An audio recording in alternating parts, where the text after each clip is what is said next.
what we must do to make 1 + 1 = 3. There are things that only municipality and government can do. There are things that only philanthropists can do. And there are many, many things that when we work together, 1 + 1 = 3. And I'm sure that in the discussion, if you'd like, I'll be happy to expand on that. I know from my experience as a philanthropist, as a paratrooper, as a public servant, and a businessman, as an entrepreneur, that when we combine all those together, it can be done.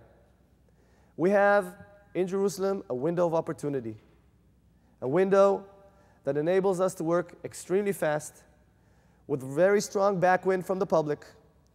30 out of 31 member councils in the council coalition, very strong coalition that enables us to move fast, all committed to the vision I shared with you.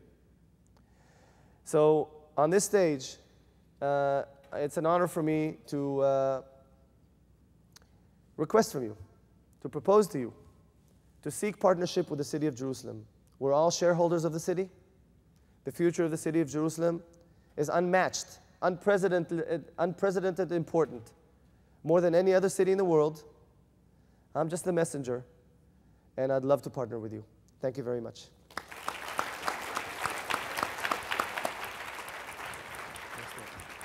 Thank you. Thank you. Thank you. Good afternoon, everyone. It is a thrill, really, to be here, and I'm grateful, Mark and Mr. Bronfman, for the invitation and all those who made my appearance here possible. The truth of the matter is, I don't think I would be here, having now been on a trip where I'm finishing up and heading back to Newark, where I spoke to AIPAC in Houston. Really, my experience in the Jewish community would not be possible if it wasn't for when I was 22 years old, stumbling upon a room that I could best describe at that point in my life that looked like a scene from Yentl, with men with black hats and long coats and strings hanging out from their pocket. And I thought, if I pulled them, what's going to unravel on the strings? I stumbled into this room and quickly tried to get away, but a woman, very frum Orthodox woman, runs over to me and says, "Are you Cory Booker?" And I said, "Yes." And she said, "The woman you were supposed to meet here couldn't make it, but this is not a mistake. This is where you work to meet." And I said, "Okay." And she invited me to sit at a very large banquet table full of people that literally, it was 1992, I'd only seen people looking like this on CNN in the Crown Heights riots. And I sit down next to a guy who in every way is different than me. I'm black, he's white, I'm tall, he's short, I'm very handsome.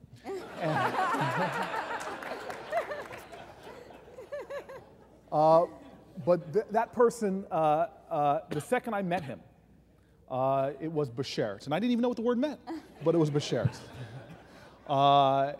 He was the one that introduced me in a serious sense to the study, to the understanding, to the experience of Judaism. He and I did serious study. I studied the Torah. I studied books by Elie Wiesel, books about Maimonides, books by Hillel. And he too did serious study, studying books by Martin Luther King, by Frederick Douglass, by James Baldwin. And we became friends. But more than that, I began to understand in a deep way, and I talk about it in synagogues and other groups all the time, the urgent need for the Jewish voice, the urgent need for Jewish values.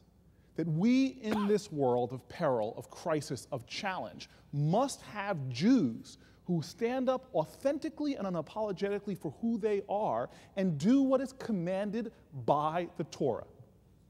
What are we about if we are not in this room for a purpose?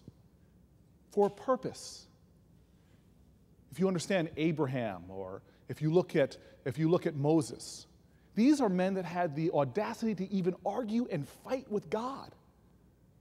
Abraham saying, "Won't the God of mercy show mercy," as he argued with a deity himself. We just studied a few parshas ago where you had, yes, I do know the parsha of the week, where you had Moses come down from the mountain and see the Jews worshiping a golden calf. And God saying he was going to smite and destroy all the people. And indeed, You had Moses turn to God and say, Ma hane na mi sifreka. If you destroy these people, then erase me from your book. This is the call of the Jewish people, to do justice, to heal this world, to tikkun olam. We are here for a purpose that we cannot deny. So I'm grateful to be invited here. I have to say that the real reason I am here is because of my friend Rabbi Shmuley Boteach. I want to thank him for what he's done in my life and what I've witnessed through your Jewish Values Network. As you understand what Isaiah said, Judaism is not an insular faith. It must be a light unto nations. It must teach the world about godliness and goodliness. And this is why I'm privileged to be here with this mayor to my right. What he is endeavoring upon is critical not just to Jews, it's critical for our world.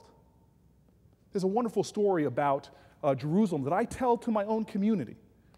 It's about Tisha B'Av. It's about the second destruction of the Holy Temple in the year 70.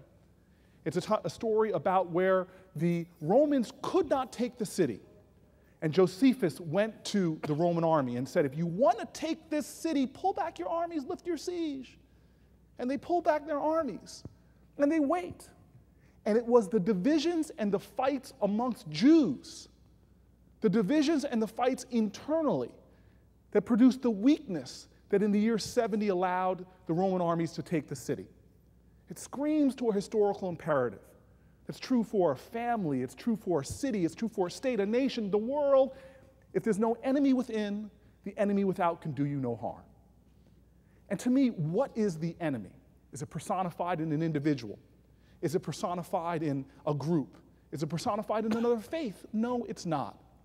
It's personified by our inability to live in accordance with the values we articulate and come together and sacrifice and do what's necessary. This week's Parsha reading is a wonderful transition from Exodus to Leviticus. And the very first words of Leviticus, if you want to make a sacrifice, make it your best. We see around us, from Jerusalem to Newark, are not bigger than we are. They are a challenge and are a test to our abilities to come together and work in one accord against those challenges. We have so much unfulfilled potential. We as a people must understand that we are interdependent and thus must come together. King said it so eloquently in a jail cell in Birmingham in April of '63. We are all caught in an inescapable network of mutuality, tied in a common garment of destiny. Injustice anywhere is a threat to justice everywhere. It says in Micah, "Oh, what, O Lord, do you want from your people of Israel? To hate sin, to love God, and do justice." I know from my tradition, the African-American tradition, the African tradition, it's all about coming together. Spider webs united could tie up a lion. Sticks in a bundle can't be broken. These sayings are true, but Golda Meir said it. Jews together are strong, but Jews with other people are invincible. This is what we can manifest today as invincibility. And I aim to do it in Newark. And I know what I do in Newark, what the mayor does in Jerusalem, is not about an individual space. It is about a spiritual challenge. That if we can show that we can change problems, we can do incredible things. Now, in this room, I challenge you. Archimedes said, "Give me the right lever and I can change the world." In this room, through your united action, through your commitment, and an expansion of your moral imagination as to what is possible, we can change the world. Attacking poverty or education, showing that in one city we can make that kind of transformation will have an impact other places. They told me reducing crime more than 5 or 10% in my first term was an ambitious goal. Don't hang your hat on the murder rate, Corey. So many things have to do with that. Beyond your control, you're just the mayor. There's global economic issues. There's guns coming from the South. They told me we couldn't do it. And I said, you are absolutely crazy. Do not underestimate me. Do not underestimate humanity. We pulled together coalitions like you wouldn't believe.